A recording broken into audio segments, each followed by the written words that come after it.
இன்னைக்கு அருட்பிரகாச வள்ளலார் ராமலிங்க சாமி சொல்றாரு, இந்த சோதி, இந்த ஒளி, இந்த தீபம் என்ன? எது? இறைவனுடைய ஒளி. இறைவனுடைய ஒளி. பல்வேறு இறை தூதர்கள் இதைத்தான் சொன்னார்கள். திருக்குர்ஆன் இதைத்தான் சொல்லுகிறது. இறைவனை ஒளி, ஜோதி, தீபம் என்று சொல்லுகிறது.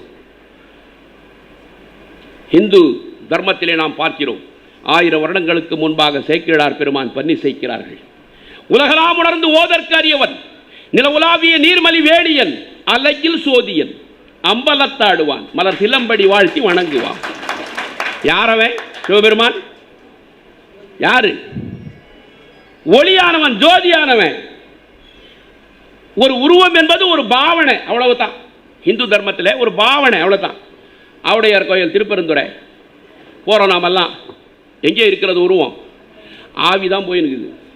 அந்த ஆவிதான் போயிருக்குது மேலே. உருவம் கிடையாது.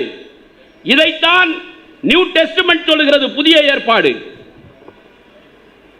ஒளி ஆக கடவது என்றார், ஒளி ஆகிவிட்டது, வெளிச்சம் வந்து விட்டது.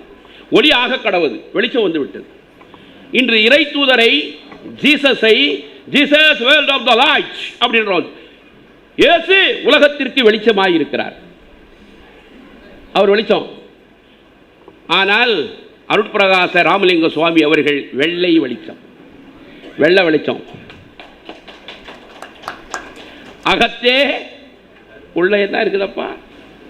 இதுதான் வெளியவும் இருக்குது, இதுதான் வெளியவும் இருக்குது. இந்த ஆடையை பாருங்க, ஆடையை பாருங்க, இதுதான் வெளிச்சம், வெள்ளை வெளிச்சம்.